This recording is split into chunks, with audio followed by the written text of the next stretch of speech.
We about to open up a whole can of primatology discussion. So sit your candy ass down, because it's monkey time, bitch. Gorilla Radio. Turn that shit to a reasonable volume so as to be considerate of others.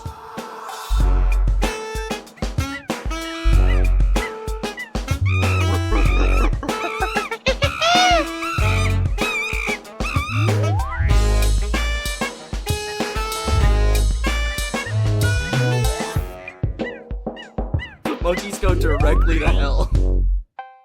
Welcome to Gorilla Radio Show episode... What? 70? Who the fuck knows? Who the 70, fuck cares? right? Because the last one was 69. God. Oh yeah, 70s. it was, because we spent the entire time doing gay jokes at each other. I'm your only host, Greg. These are my side twinks, Chandran and Austin. You can't Chandran say and that. Austin? I'm not a twin. You can't can't say call me that. This is my seal, Chandran, and my twink, Austin. Seal? What are you even talking about, dude? Wouldn't it be Chandran's otter? like a seal. Nah, That's fucked there's up. a difference. I don't Well, understand. Chandran's not an otter. Not muscular enough. No. Sorry, but no. I'll And then, get like, there, I'll get there. yeah. Well, anyways. What if we did a grift? Gay Where porn? we get people Oh. to pay us money to hear us talk in what we could call a bonus episode once a month on our Patreon at patreon.com/Gorilla Radio Show. That would be What do a you guys think about great- that? That'd be that's an such a good awesome idea. grift. Why aren't we doing this You know already? what? And in those You know bonus what? episodes, we could talk about, like way more relaxed Yeah, way things. more Doesn't have to relaxed always be on stuff. monkeys. Yeah, We and could you know talk what? about jerking off. We could talk about jerking off. You know what? I'm so inspired that I think after this episode, you and all your friends should go check out something that I'm going to create today only. right now. Patreon.com/Gorilla Radio Show. You're where going you to get can it on the get a ground ton floor of this thing. of Yeah, you can get it exclusive on the ground content. floor. And you want to know an Absolutely. easy way to access this link without having to type in all those letters into your keyboard is our brand new website, gorillaradio.show, where you can view all of our content, all of our links. It's a NeoCities website, so it's way cooler than a fucking link tree. It's so You get to cool see how- our YouTube. Shout out Lane for creating our website. Yeah, for real. Thank you, Lane.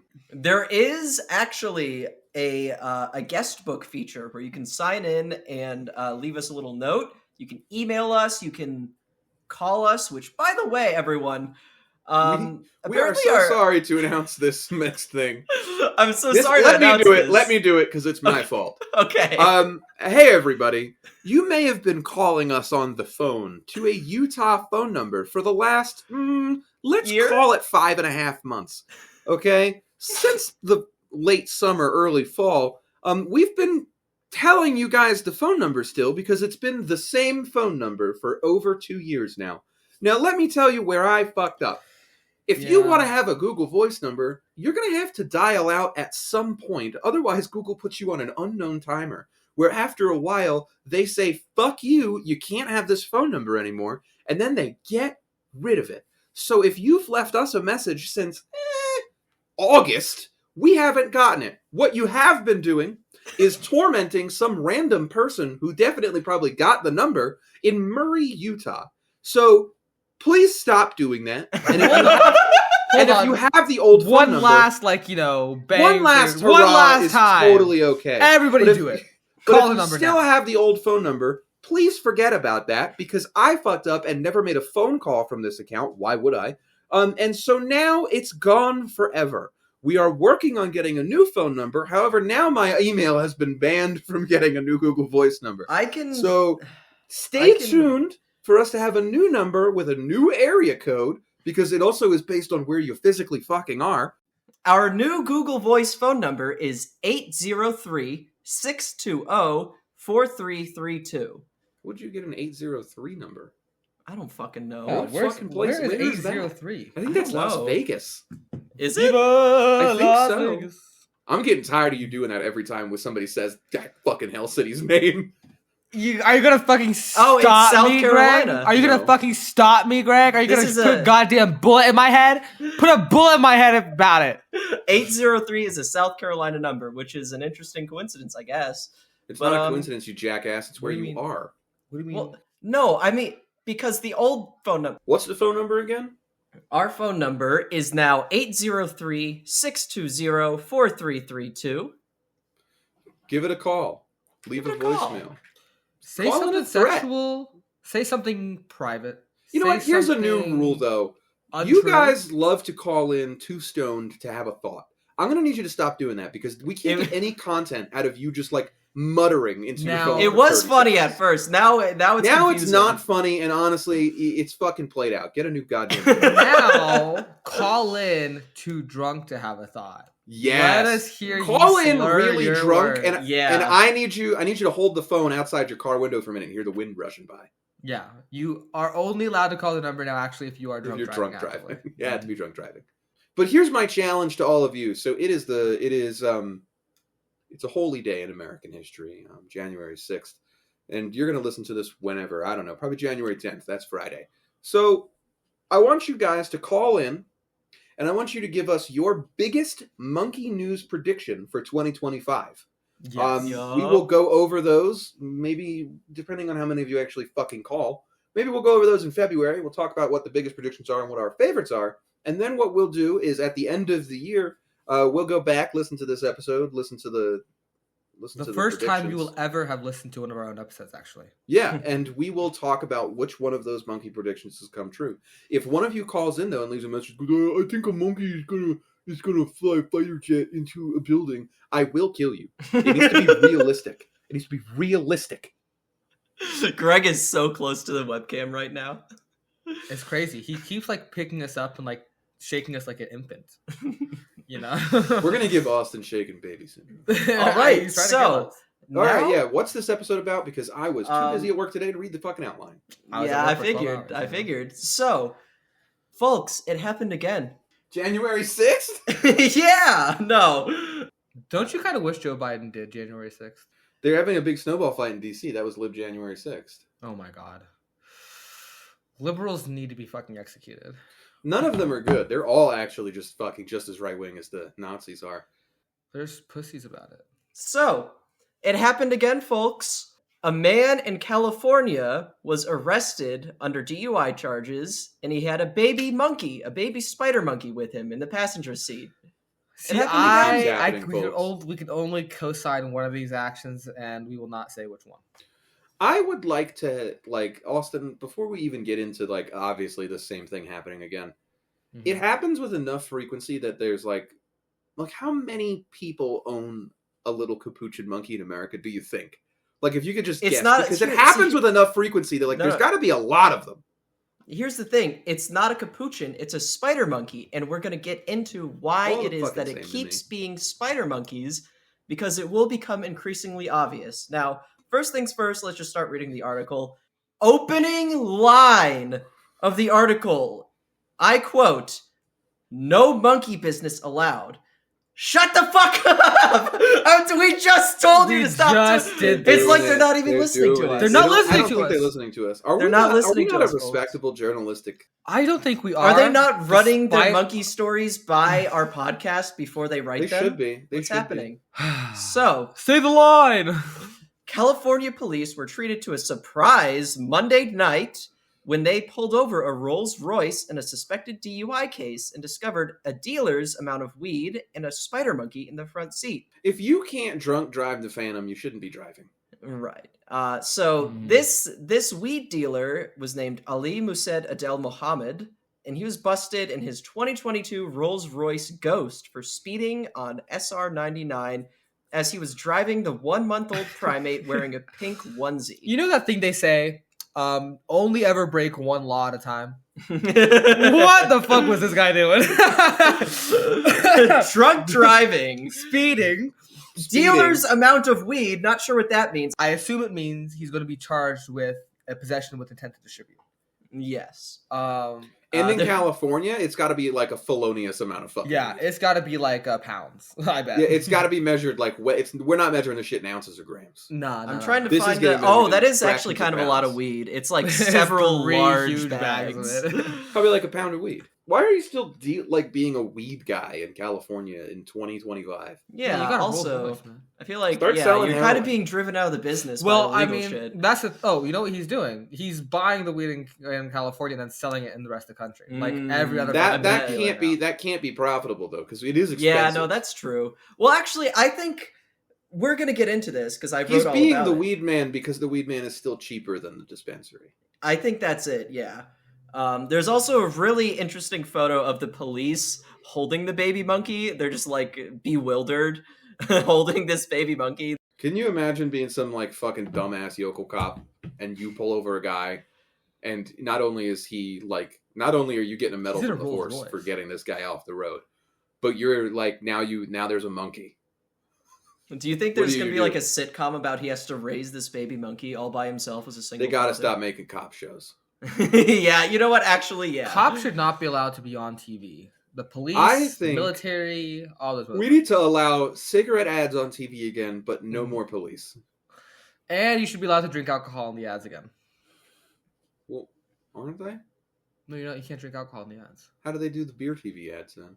They They never just actually watch drink They around just the don't drink subject. it. They always like they're about to drink it, or they Have you not? Did you not know this?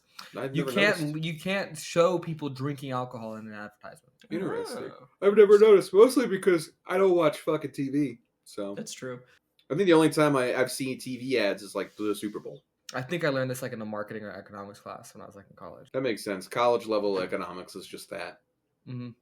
So, quote, the driver had a baby monkey attached or clenched on his person. That's something you don't see every day. Modera CHP spokesperson Sergio Moreno told the North Valley News.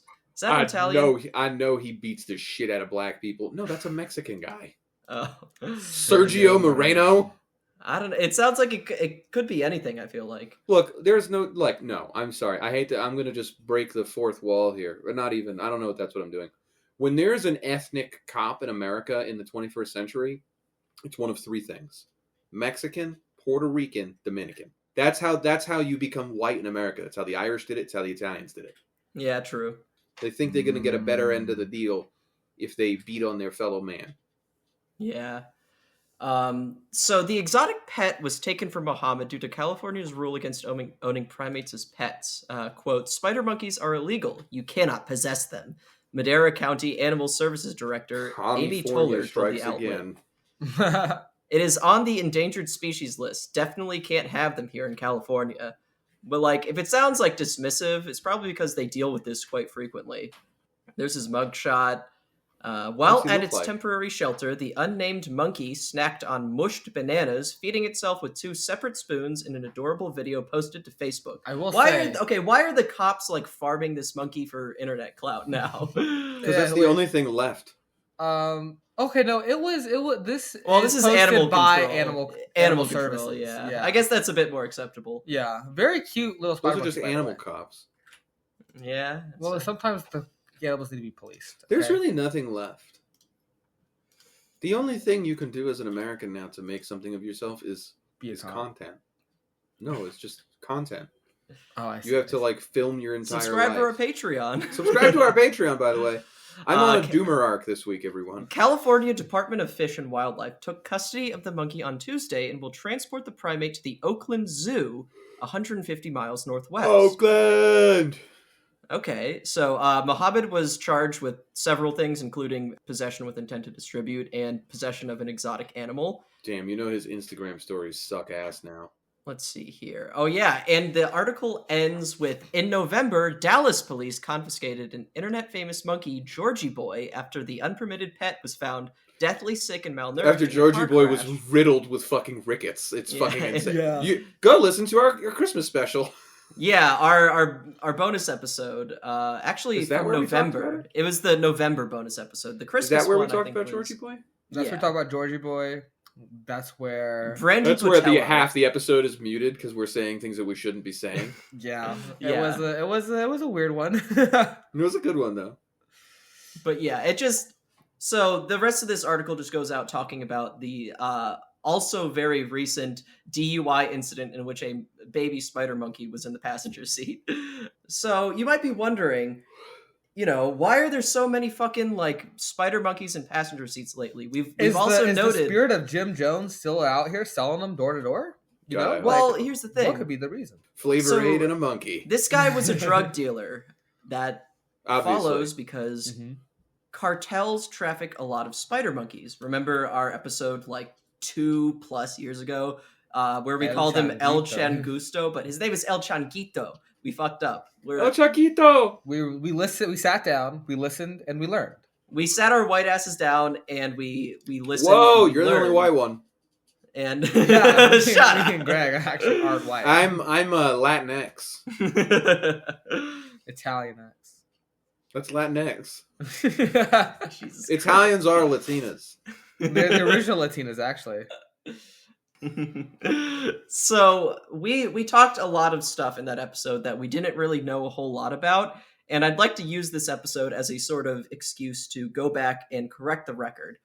So I'm not sure if it's like a status thing, but it feels like it's worth doing some kind of anthropological deep dive as to why so many, specifically like cartel drug dealers, have spider monkeys. For example, Brandy Botello, the person we talked about in the bonus episode, who had Georgie Boy and also had the DUI incident with the monkey not too long ago. Her Instagram handle is the Plug's daughter, so obviously some kind of connection to the drug trade there. She's in Dallas. Well, theoretically, we don't know that for sure. She's just a stripper. She's a stripper Well, in Dallas. If she's not connected, she relishes in the connection for brands clout. herself. I just don't think we can say with certainty that she's connected to the drug trade. I don't think we can. I don't think we Her can put it on persona is directly connected to the drug trade. Her name is literally the Plug's daughter. Plug. She's still We can't get an update on the plug. she's still fighting for the monkey. It's not gonna happen, folks. She's never getting the monkey back. How do we know she's still fighting for the monkey? When's the last time you checked? I'm sure she's still fighting for the fucking... Or maybe it slipped her peanut brain. I don't know. I'm not keeping tabs on the Plug's daughter, Greg. So, as I was saying, I feel like it's worth doing some kind of anthropological deep dive into why spider monkeys are sort of a status symbol for narco traffickers. And I say that because for this kind of thing to be possible, we would need to also kind of have to deconstruct the myth of the drug cartel, as it were, you know, conceived of as this single, ultra-powerful, extra-legal organization. It's more like a ragtag association of various drug runners that have been, historically speaking, armed and funded by the United States and Mexican intelligence agencies. Honestly, they're as just a pretense, like the Mujahideen. as a They're pretense just like- to occupy resource-rich land. Wouldn't you believe it, folks? They're just like local folk heroes, the Mujahideen, and they should be celebrated as such. Not quite what I'm saying, but what I'm talking about is the book. God damn, how'd she make like $10,000 at the strip club on a Sunday? Damn. The Lord is working in mysterious ways. She didn't post anything about Georgie Boy in like a month. Maybe she gave up. She gave Although up. she's got a new Instagram story series called Not Guilty. And it is My not guilty t-shirt is raising a lot of questions answered by my t-shirt. The Not Guilty story is all about Georgie Boy. Interesting. This monkey just always looks malnourished. Did she have to Crazy. stop posting about Georgie Boy because of an active court case, active litigation? No, she's still posting on Georgie Boy. Do you think that this is the type of person who gives a fuck if they got an active court case or not? Probably not. Not sure. I was giving her the benefit of the doubt. He looks so goddamn sickly. Because he was dying. She's got this motherfucker just drinking coconut water. All right, can we move on now? Can I do my thing? You keep going. No, because you're going to interrupt me again when I'm in the middle of something serious. No. Oh my god, she's got a picture of him riding a pit bull! No! No! Yup. Please never give this woman back this monkey. For the love of God. Oh my god! He's gonna eat him! The people who eat that fucking monkey. I am with ribs. opening up Discord to send you this photograph. I know that Pitbull's name is Simba or something. This pit bull's name is Princess. Look at this picture. My God. That's crazy. This was 6 weeks ago she posted. When was her most recent post about Georgie Boy? Oh, here, hold on. We'll just keep going. Well, she must have spent a fucking hour doing this shit, putting like 900 fucking reels together of this fucking monkey. And you can see his decline the whole time. And then He's getting sicker and sicker and skinnier. within her like stories here about Georgie Boy, it's like there's just random pictures of her. Honestly, they should give Georgie Boy back so that she never has children. She already had a child. She gave. I know that kid's bad as fuck. Anyways, let's. That kid's teacher hates the. I know that kid's a fucking menace in class. Moving on. I will say, hold on. I will say, I'm sorry to derail the conversation even more. I will say, the hotter your mom is, the more your teacher hates you. The more you're going to be a badass kid named like Bradley. Yup. Yeah. Listen, sometimes a fine mom walks into your class on fucking opening night, meet the teacher night, and you're like, fuck, no, god damn it. Badass children. I know your kid don't got no fucking manners. Like, if you roll up to parent-teacher night and you dress like you trying to fuck the juniors in class, your kid don't behave, and his name is Braxton, all right? Your kid's an asshole.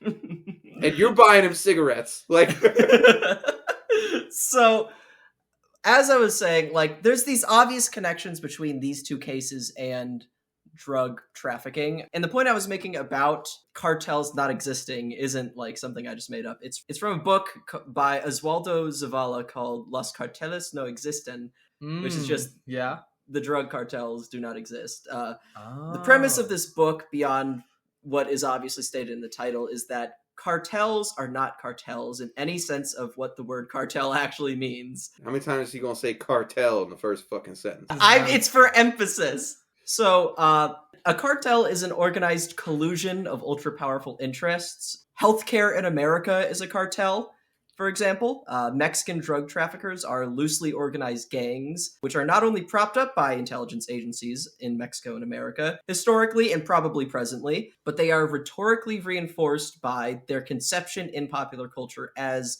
this ultra-powerful private military twisting the arm of the powerless Mexican government. This is obviously not an accurate characterization of the power they hold, and the idea that they are so powerful that the Mexican government somehow, at the same time, can do nothing against them, and yet is constantly hyper-militarizing the police and mobilizing against them. It's a wildly successful, coordinated propaganda campaign. Yeah, I don't think we talk enough about what, like, the cartels and, like, what Mexico is, okay? Mexico, what is it, like the 10th biggest economy in the world? Right? This is a massive economy with a military to match. Like, the Mexican military is a world-class military, folks. This is a large military force that absolutely can project power, especially over the cartels. The common myth of, like, oh my god, Mexico, especially northern Mexico, being like this like lawless wasteland where like the cartels hold all the power. That's not really true. And if you want like especially because of how racist the American news and cultural sphere is. Mexico, especially like the areas that are like, we just call them what they are, like cartel hotspots. They're a lot more like what the mafia in Italy looked like in like the 80s, the 1980s, 1970s, 1980s. Like, these are very powerful crime networks, crime families that have political power and generally enforce their will through political power. They may have judges on the books, the local police force, the congressman for that area, whatever. They don't generally have to resort to like strolling into some place and shooting everyone. They are projecting power through corrupt politics. Well, I think that's also completely the same as the way the American corrupt politics world works. It's just that Mexicans aren't white, and so when we look at them, we go, "Oh my god, horribly corrupt, evil institutions down there." Even though, like, our cartels, they're more legitimized, or they're not, and we just turn the other way because this is a white. And the thing is, part of Zavala's point is that this myth that the cartel is like a shadow government controlling all of Mexico through like corrupt politicians is also just not accurate at all, because that implies that they are like organized into large, ultra powerful, concentrated groups, which they're not. That's not to say gang violence isn't bad and that it's not like real killing people and that's not real, that there aren't people who do this for a living. There are people who make a lot of money doing this, obviously, but you ever done cocaine, people? It's gotta come from somewhere. Right.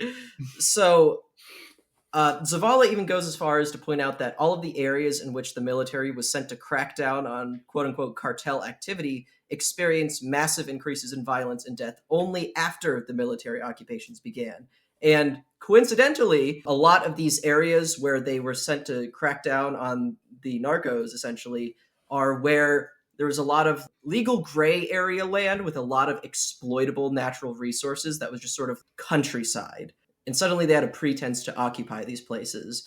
But again, gangs exist, obviously, but they exist not only because individual drug traffickers have, in effect, banded together to some extent against or in reaction to the government occupation, but because the drug trade is being encouraged by, agencies. The CIA, the agency. There's a reason why everyone's conception of quote-unquote the cartel comes from media like Breaking Bad and this idea that it's this big organization being run out of a mansion or something like that. I'm sure there's individual guys with mansions. Narcos. It's a lot. I think most Americans kind of think of it like Sicario. I'm going to be honest. Yeah, no, I mean that's his argument. The current president-elect thinks it's like Sicario. That's the the exact point that Zavala is making is that everyone's conception of cartels comes from media, and part of that is rhetorically enforcing them by presenting them as something that they aren't really. If you ever look at an actual video of cartels that get posted online, it's obviously don't look this up, that, but it's two guys in someone's backyard with an AK. That could that's not an organized. That could be down here in South Carolina. That's not an organized private military. We are being lied to on a massive scale regarding this. But even Googling the phrase "the Sinaloa cartel" reveals nothing but a series of small gangs and countless headlines about 12 different people who are all somehow the next El Chapo, who are all somehow the big boss, even though they're getting arrested every week. It's not an organization. It's a network of individual drug runners who exert varying amounts of power individually. Yeah, it's the Sinaloa cartel is not really any different than any gang activity in the U.S. where there's 9 kinds of Crips in L.A. Yeah. But you could still ride the train across LA. You're not going to get gunned down most of the time. Right. That's the point that I'm making here. For the majority of cases, folks, crime is not random. Yeah. It's targeted. You're this just is going to why get I never lock the doors for my house. The idea that you're just going to get executed with a machete if you step into Juarez is mostly not true. I don't know. Maybe I've never if been you don't have there. any swag. Maybe if you had Austin would get cut in half in Juarez. Yeah, maybe. Austin walks to the Juarez Jesus Christ. You're not getting decapitated and your head put on an exploding turtle on the border to take out What? DEA agents. Breaking Is that a thing? That happened in Breaking Breaking Bad, Bad, yeah. I'm sorry, I couldn't finish that show because it sucked. It's good. It's a bad show, and so is Better Call Saul. Write that down, people. Well, Better Call Saul is kind of better, but they're bad. They're both not good. If I wanted to watch a bald guy be depressed in the desert, I could just flash back to my life 6 months ago. Look in the mirror. I don't want to get too far into politics, but I've always wanted to go to the city of Monterey. Why is that? It just seems cool. Yeah. It's just I don't know. Look up a picture of Monterey. Yeah, it's cool. Okay, yeah. Let's look up a picture. It looks like Mexican San Antonio, but without everybody who lives in San Antonio. It's just a cool looking city, right? Yeah. Right? Oh yeah, the Monterey Bay Aquarium, right? Ooh. I know of them. Monterey Bay is in California. Monterey is a city in California. Oh, are you talking about Monterey, Mexico? Mexico? Monterey, Mexico, you jackass. Oh, well, see, that was not what Google showed us. That's when not we what Google Monterey. showed you first. Yeah. Oh, yeah. This is way different than the Californian version. This actually looks cool as fuck. That's what I'm saying. It looks so fucking cool. I was gonna say, yeah. I guess Monterey, California's okay. And it's right next to a big ass fucking volcano. It's cool as fuck. Yeah, no, that's kind of swagged out. Actually, I also, if I remember correctly, it's like a Denver. It's pretty. Obviously, it's in Mexico, so it's pretty far south. But it's the weather there is pretty nice. It's like it's at a decent altitude. Like 60 degrees there right now. Fuck, dude. That's what I'm saying, dog. I need to be there. I need. We to should anywhere. move to Mexico. I'm so down. We should just get a place in Mexico. Wait, we're just gonna wait. No, we can't just be colonizers. Yeah, wait, hold on a second.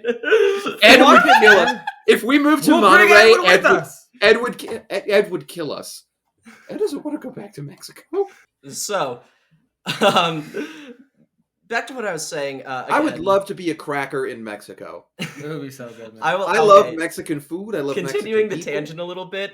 Oh my god, the US dollar goes so fucking far in other countries. I know, but if we moved there, we'd be working jobs in Mexico. So I don't think we'd be getting paid in American dollars. Well, I was just saying, like, when I was in Thailand, buying like a bottle of Coke for like 5 cents, that's crazy. Yeah. That's why this whole digital nomad thing is taking off. I know. So $1 is 20 pesos, though.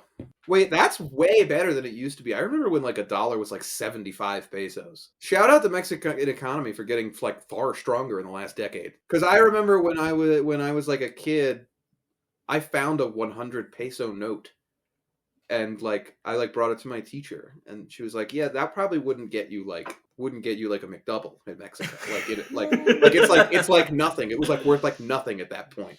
Awesome. Hate to see it, folks. Hate to see it.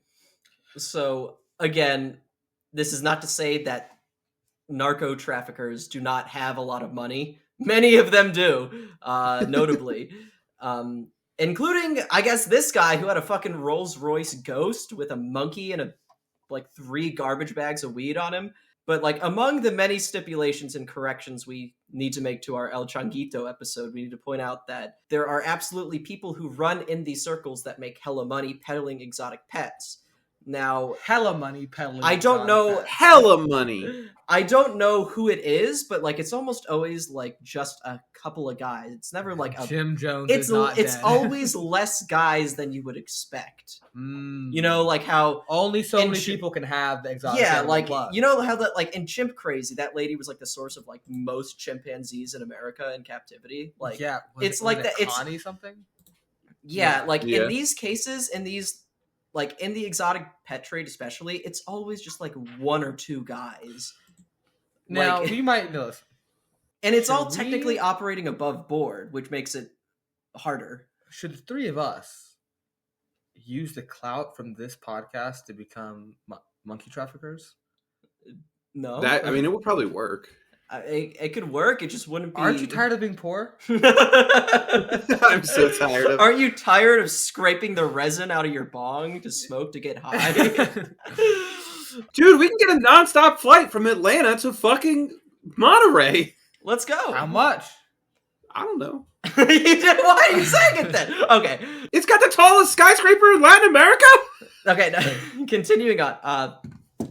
You know, obviously, beyond just the parallel to like the Chimp Crazy lady or like the Monkey King in Florida, we remember that guy.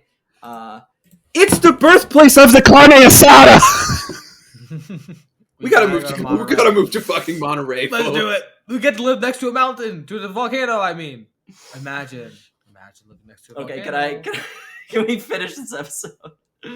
They host World Cup matches there. They've got a crazy soccer team, a crazy soccer stadium. They've also didn't know Mexico was so big in on baseball, but apparently they fucking are. They have 2 fucking baseball teams, pro teams. Nice, folks. We gotta move to Monterey. We gotta go to Monterey. Imagine how. Listen, I feel like the podcast money would be a lot more in Mexico. Maybe, dude. Like we gotta go. We gotta go to Monterey. We could probably cover like a good portion of our rent with just the Patreon money. We could cover a good. If we you know what? Let me look this up. Yeah. Average rent Monterey, Mexico in U.S. dollars. The average rent, is between $400 and $600 a month. Oh, dude, we gotta go to Mexico. We gotta go to Mexico, dude. We gotta get out of here. The fucking podcast could pay our rent. We could get a place in Mexico. Not the world. I'm so sorry. The cost of living for one person a month in Mexico, in Monterey, is $1,200 a month. I have $1,200. We could do that probably. That's the average cost of living, and that's one person. We just got to get email jobs, and then listen. Let's just do digital nomad shit. Let's just become colonizers. It works, folks. Okay. Would y'all want to share a bed? Would y'all want to share a little bed together and live in Monterey? I could sleep on the floor like a dog. No, we could. Do you want to do that? No. It sounds like you want to do All right, that. can we cut this though and finish the episode? Really? Hold on, I'm looking at Realtor.com. Oh my God, Greg, we have to move here. Greg, hey, Yes, hey, yes, buddy, yes, buddy. yes, Focus. yes, Okay. yes. Okay. So, just like there are a very small handful of monkey suppliers in the United States, I'm willing to bet the overlap we're noticing between Mexican spider monkey suppliers and the drug trafficking, is not a coincidence, considering the noted in bonus episode number 15 from April 2023, the noted overlap between the exotic pet trade and the human trafficking trade. Remember Molly Mall, combination prostitution ring and exotic pet operation? Bieber guy? Yeah, the guy that was like uncomfortably Molly close Mall, to the Diddy yeah. scandal that came out like after we did that episode. I'm honestly wondering if we should like re-listen to that episode and release it, considering that the recent-ish revelations could shine a new light on our findings, perhaps. Potentially. Again, noted with the monkey hate phenomenon, that sort of usage of primates as a sort of proxy, like simulation of child exploitation or actual exploitation in general. Yeah. Like animal exploitation, child exploitation, and sexual, like fantasy it all comes together. Fantasy by proxy of control over another being, and monkeys just happen to be a reflection of that. Honestly, if it was even in the slightest bit a viable or at all sustainable career path, considering the ongoing crackdown on the humanities, I would have loved to do a PhD project on like ethnoprimatology, which is just the study of human primate interactions. I mean, because you won't be able to pursue your PhD dreams, maybe we should move to Mexico and Did you see those apartments? We should become animal. I sent you 2 apartments. One of them is $3,000 a month, which that's a lot of money. It's 2,800 square feet. That's crazy. Bigger than my house. It's on the 30th floor of a luxury fucking high rise. Oh my God. You should go there. There's another one, also 3 bedrooms, $1,200 a month. But like ethnoprimatology is, I guess it's sort of like a subfield of biological anthropology, kind of pioneered by Agustin Fuentes. If you know, he's a pretty big guy in biological anthropology, but it's specific, like it's the study of how these phenomenon reflect on us and our societies. Baby monkey torture was the mental substitution of child exploitation as a sort of workaround or quote unquote legal emulation of it, and it reflects remarkably on the overlap between human trafficking and spider monkey trafficking, so common in affluent narco culture. It's it's like a simulation of control over humans and how that control is facilitated by capitalism. And again, this PhD work will never be done by anyone, especially me, because the people putting this kind of livelihood on the chopping block will just like tweet at Elon Musk to be like, universities are using our taxpayer monkey to investigate Your taxpayer monkey? our taxpayer monkeys to investigate how humans interact with primates. Kill this liberal, please. I think we should transvestigate Elon Musk. I think we could convince him to kill himself. I think he's like halfway there. He's not doing good online. I love life, and I don't want anybody ever to die, ever. I like what all. That's not true. I don't believe that at all. Some of you have to die. Well, no. I just don't. I don't want anybody to kill themselves most of the time. But Elon Musk, if you're listening, he's not. But it'll be better for all of us. But that goes into my wider point of like, because it's now in such a fragile state, and like because there's too many fucking leftists retreating into academia to endlessly like deconstruct societal things, and it's like, I don't even know who the fuck brought this up the other day, but somebody made I can't remember what podcast I was listening to or what fucking thing I read.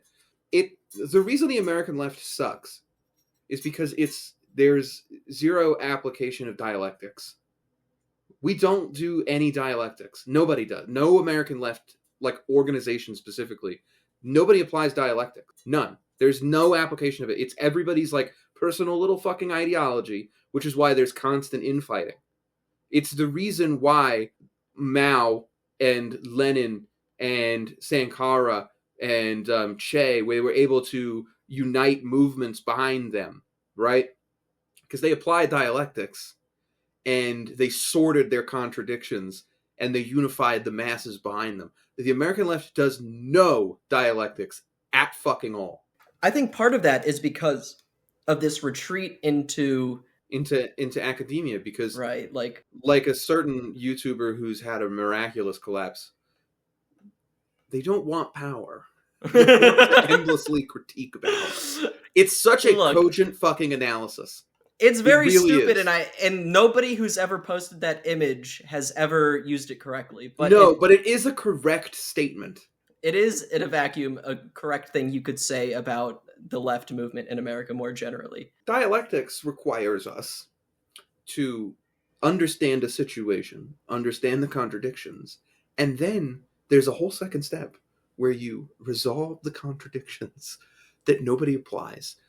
Because just like the right makes this same mistake, the far right, just like the left, there is a shared root in Hegel, in dialectics, right? That's the base contradiction on an ideological level, not on like a obviously fascists are racist and they solve their dialectical problem by doing ethno-nationalism in the majority of cases. But they are taking dialectics and then they're resolving their problems and then they're applying it to an ideology. A bad one, obviously. But the left does no such thing. And so you wind up with 900 splinter groups. Because in my personal opinion, I think that the Western, what you might call the Western proletariat, is not proletarianized and is in no circumstances is the proletariat. I think that they are, as Lenin that's would call the that's a pretty common observation. But I don't think that they are what like that observation is. I think they are what Lenin called the peasantry in Russia. I think the majority of the people in the West are actually lumpen proletariat. They're completely politically unawakened. They don't understand. They don't have the social cohesion necessary to be proletarianized. And that is by design of the system. I don't think it's something that can be, the DSA should start doing dialectics. I don't think that's the problem. Does that make sense? I mean, it's just the problem is the logical endpoint is that we are kind of like all lumpen treatlers who are addicted to Instacart. They can't stop consuming. Hey, I'm not joining the revolution. Like, I want my treats. The question is, what do we do about that? And for me, the step for me is obviously bringing the orders to the treatlerites. No, partially financially motivated by me, which is why, leftists make a big deal about the heightening of contradictions. The heightening of contradictions have made it so that retreating into academia isn't really a viable option for me anymore, and won't be for many people pretty soon, I'd like to think. Or I wouldn't like to think, I also but I'm think pretty that sure. the reason that the contradictions can seemingly endlessly heighten, right? Because they are, like, the contradictions in American society, like, they are writ large, especially economically, they are, like, kind of beyond even what, like, the French Revolution was and, like, what the Russian Revolution was in terms of wealth disparity. We're like, at that point and beyond in some respects. And so the reason that the contradictions seemingly endlessly heighten in the United States, everyone, is, again, a failure to apply dialectical materialism across the board by every leftist organization with any form of clout. Okay? Second is due to the lumpen proletarianization of the American people writ large. When faced with a contradiction, the American people will double down on what they already know, which is I should consume to feel better. And that's why nobody really does anything about anything, because you can be poor, you can be downtrodden, you can have no power as a worker, but you can always DoorDash Dairy Queen. Well, there's also an angle to this that you're forgetting, which is just that the Americans sort of are inherently fascist, like the no, Boers. just that the power of American society, American empire, is that its utilization of whiteness to sort of create an inherent underclass. Immigrants are always going to be the underclass that you can blame. When there's contradictions, I want to contradict you right there, just because of I live in a place that is all white. It's Vermont. Let's just be plain here. In the entire state of Vermont, 600,000 people, there's 5,000 not white people here. It sucks. It's weird. It's uncomfortable. It's off-putting. well, I'm talking on a global scale, though. But within American society, this it's not a huge state. There's not a lot of people here, but it's not like there's. It's also not a lot of people. 500,000 people is a lot of people to live in a place, and I'm surrounded by states that have more people in them, but the same demographic breakdown. There's no you can't blame. There's no blame to be had. It's hard, and that you see the right here struggle with that, in that there is no other to blame. And so what they do is they double down. It goes beyond just blame, where half of the world's population are our indentured servants. We got 1 billion fucking people in India working our computers from around the world. All of our clothes are being produced in a sweatshop in Haiti because Hillary Clinton bombed everybody there or some shit. I mean, not literally, but might as well have. Everywhere in the world has just become completely dominated by American finance capital, to the point where we don't even really need to worry about making the enemy ourselves. It's very politically expedient and useful to the right wing, especially right now. But the way that the world economy is right now, we have that permanent underclass on retainer. And that's why all of our politics revolves around how America interacts with the rest of the world right now. It's never just about, oh, we should get more trains. No one gives a fuck about that unless you're It's true.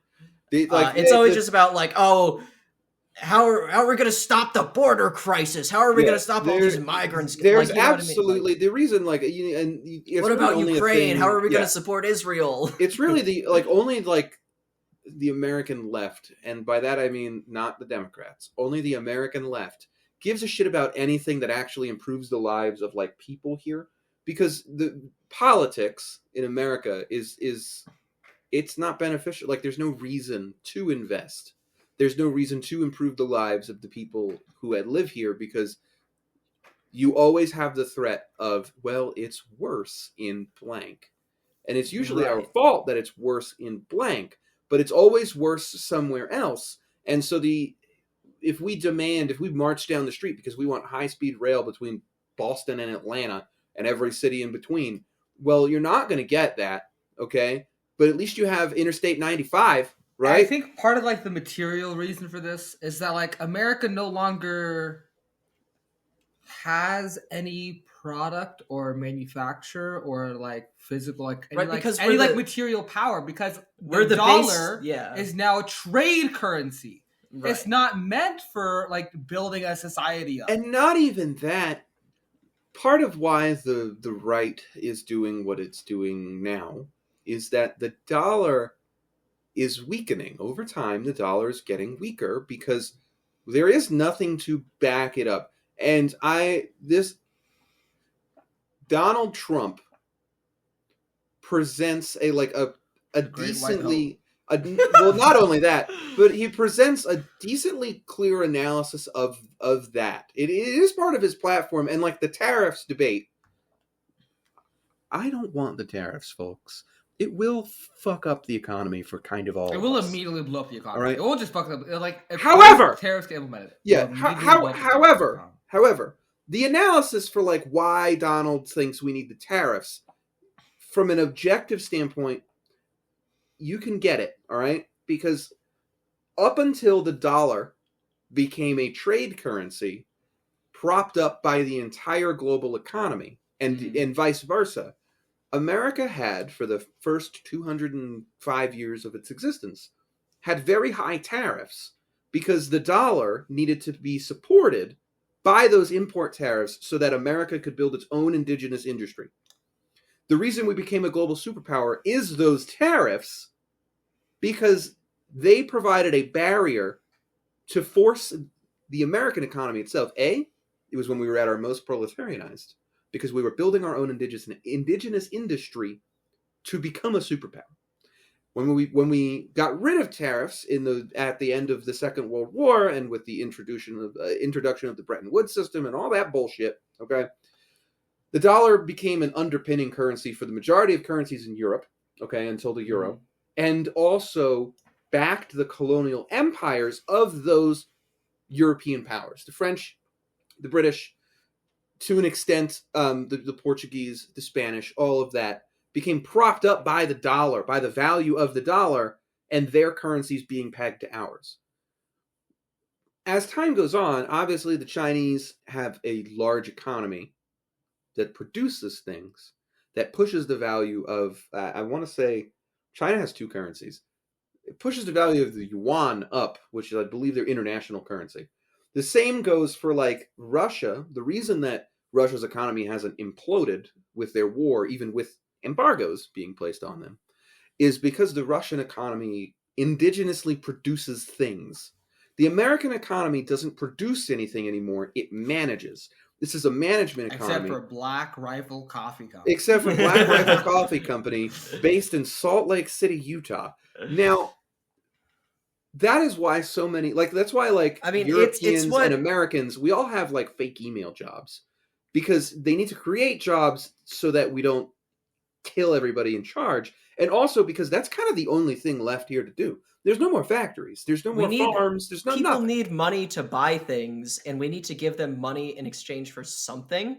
Exactly. So we give them these middle management shit. Everybody has these kind of middle make-work jobs. And now it's becoming too expensive to create those jobs. And so we're exporting our bullshit fake jobs to India and the Philippines so that the people at the top can continue to just create money from nothing. And there's only so far you can push that, right? Because there's only so many essentially indentured servitude service work positions in this country. And when people can't afford to buy the things from those indentured servitude underclass places of business, think your local fucking coffee shop, McDonald's, all that shit, that's when you have an economic collapse. The American economy has been on this balancing board since the 80s, but really like since 2008. A man named Ronald Reagan. Yeah, but like since 2008. Well, it's the whole idea behind the shift towards neoliberal financial policy is that, I mean, if you want to read further on this, just read Imperialism, the Highest Stage of Capitalism by Lenin. It's literally just, we are at the highest stage of capitalism. We have become the financial imperialism center of the world. We cannot... Donald Trump's mistake is thinking that we can just go back to the economy we had before if we just start manufacturing. We're never going back. It's too late.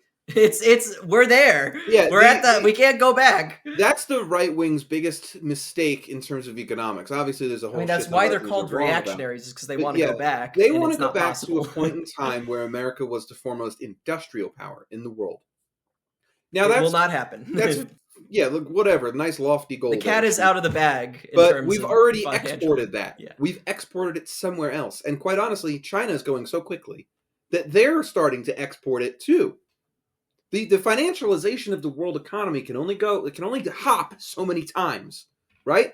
Eventually, it will hop away from China, and China will become a financialized economy. That they exist for service jobs and for exporting tech, things like that. That America doesn't. We don't even really create a whole lot of technology anymore. China does it, and then we have some high tech manufacturing that we can still do. And that, like, you can see that happening in real time. Those things that were Chinese for a while are now starting to go to India. Eventually, it's going to get through India. And then at that point, it'll be the next, like, burgeoning world power, probably Nigeria, right? And it just hops around. I can't wait for the Nigerian century. I can't. Time traveling 250 years into the future. I just didn't expect to be Bangladeshi. That was all. Yeah, there is no more frontier. We are indeed at the highest stage of capitalism. The contradictions will heighten indefinitely until something snaps. The problem is because of a lack of ability to apply Hegelian dialectics on the left, the right will win. And I personally am of the belief that the only way the American empire will fall will have to be the same way that the Soviets established the democratic German Republic. All right? And that means 50% of America's males have to die. All right? In a war of attrition that leads to Donald Trump shooting himself in a bunker. Okay? Because there's I'd like to be a bit more hopeful. The last 6 No. months, the American male population. I'm gonna be honest. The last 6 months, I've been struggling to not lose hope, because at every turn, reaction has won. I mean, not to be a hater, but I do prey on the death of every American ever. You're one of them. I know. I will sacrifice myself. We were just talking about using the U.S. dollar to move to Mexico and get a luxury high rise. We're next. They're cutting our heads off. Like, I'm going to be honest. I've given up on the revolution, folks. I'm struggling to not do that, but it might be happening to me because I don't see a possibility. If it happened tomorrow, I'm in, but I'm just not seeing anywhere worthwhile to organize in.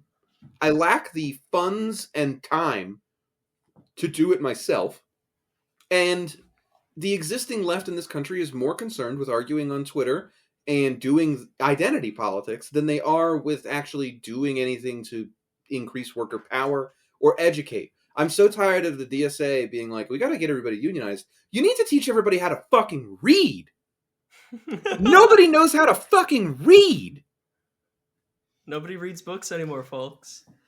But that brings me to my last point, being that I think that this particular contradiction has heightened, and if you are a young scholar listening to this show, why? Do something better with your time. First off, why? I don't think the retreat into academia is going to be tenable for much longer. It's tenable now unless you're generational wealth. Well, yeah, I mean, I will admit this would have been a whole lot easier if I had a lot of money. This is why or if you were born in 1957.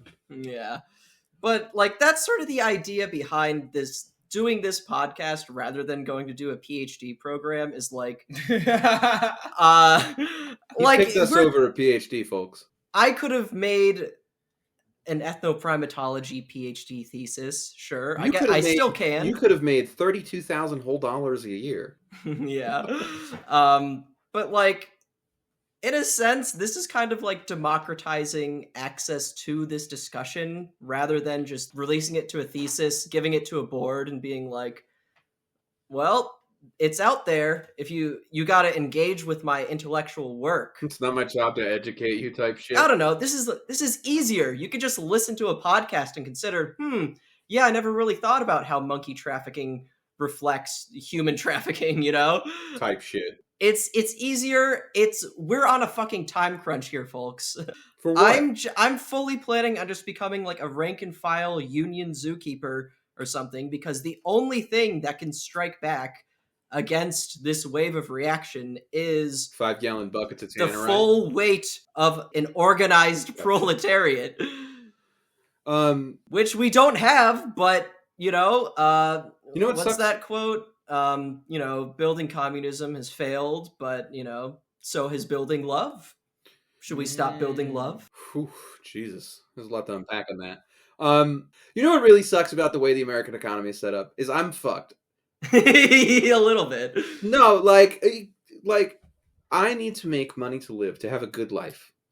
I made the mistake, right? I went into a career that I thought would be in the public sector, in the public service, and it doesn't pay enough to live. So I had to make a choice against my own class interests to work in the financial industry because I have transferable skills to that industry. Now I've been doing that for almost 5 years. I can't go back. I can't work anywhere else because nobody will hire me because of the way the economy is set up. There's no willingness to train or to transfer. Nobody's now even looking at resumes have to anymore. work. It's just Chat GPT. Now reading I Chat have GPT resumes. It is, because I'll tell you all in a second. But like, I have to only work at banks, and I don't want to work at a bank. I don't want to work for banks, and I don't want to rise up in management in a bank. I have no ambition for that. None. I am happy to maybe make it to team lead and bring in $100K a year and never advance beyond that point, because I don't want it on my head. I don't believe in it. I don't believe in the system. I don't want to do this. I don't want to accidentally become important at my job and then have Luigi Mangione shoot me in the back. I'm on your side, dog. Like, no, but like, I don't believe in any of this. So even when it comes to making high-level decisions, I struggle. Because I have to, like, my own personal politics disagree with everything I do. I can't, like, it's very difficult. It's a pain in the ass. And I'd love to go work in the public sector again. They're not hiring. And they pay fucking slave wages. And they're gonna cut like 90% of it along with the universities pretty soon, so... Like, there's nothing left.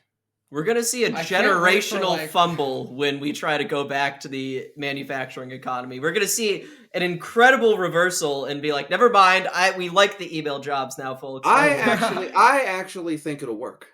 For a little while.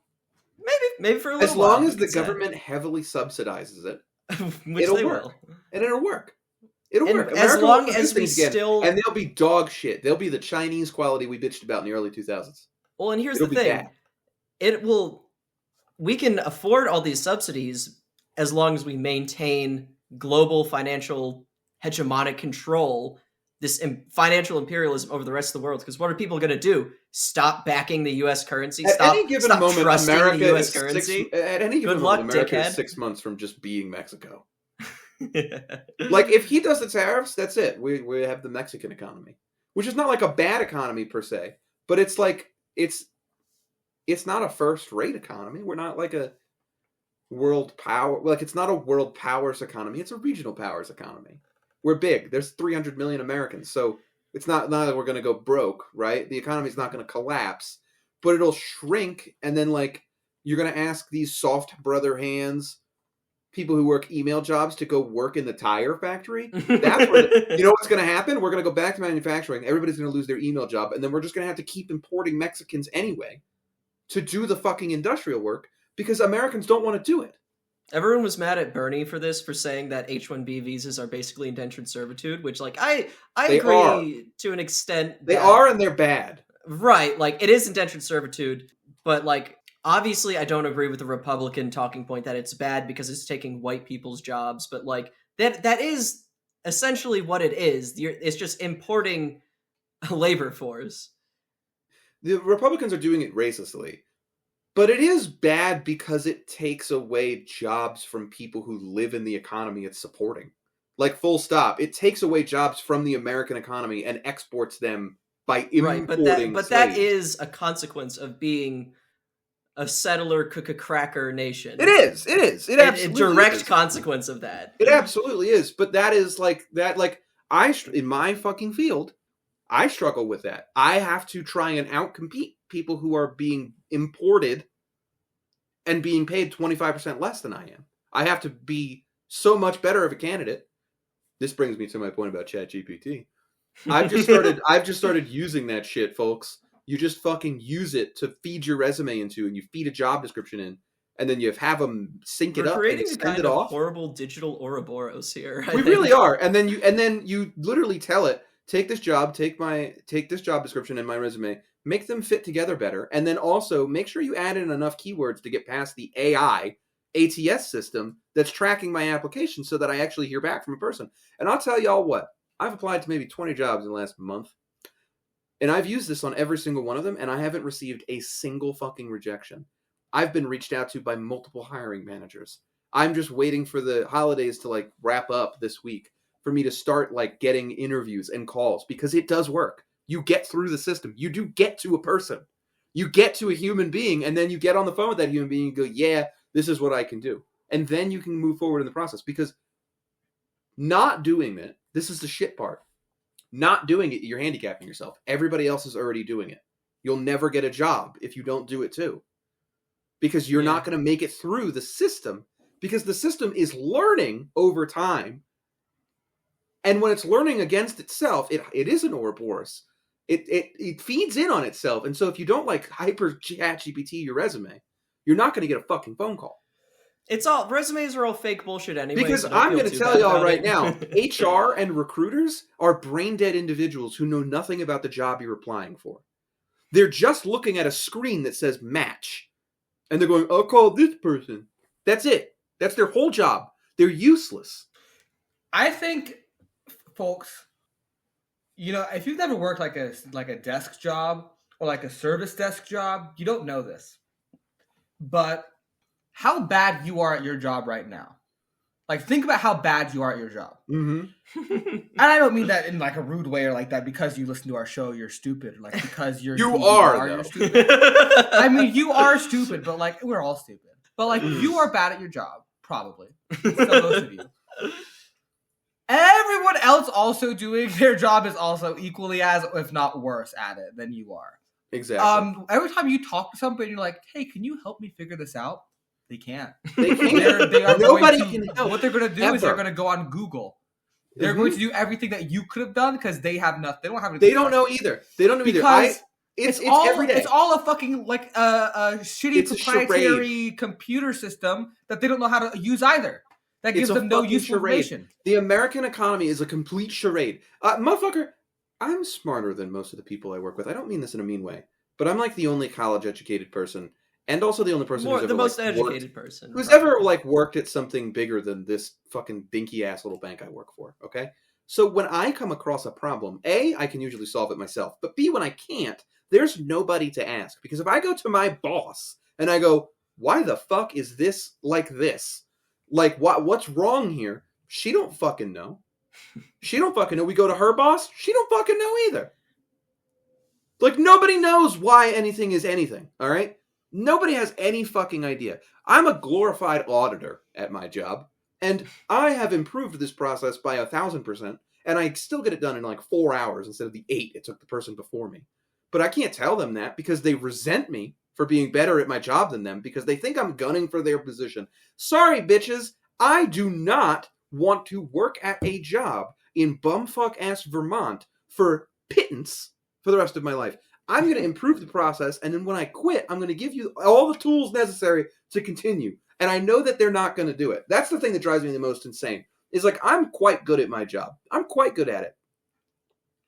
I have been writing very thorough instructions on how to do it when I'm gone. They're not going to do it. They're going to go back to the old way, which is like barely not being shut down by the government for being so poorly regulated. Because they don't care, and they're too stupid to figure it out themselves.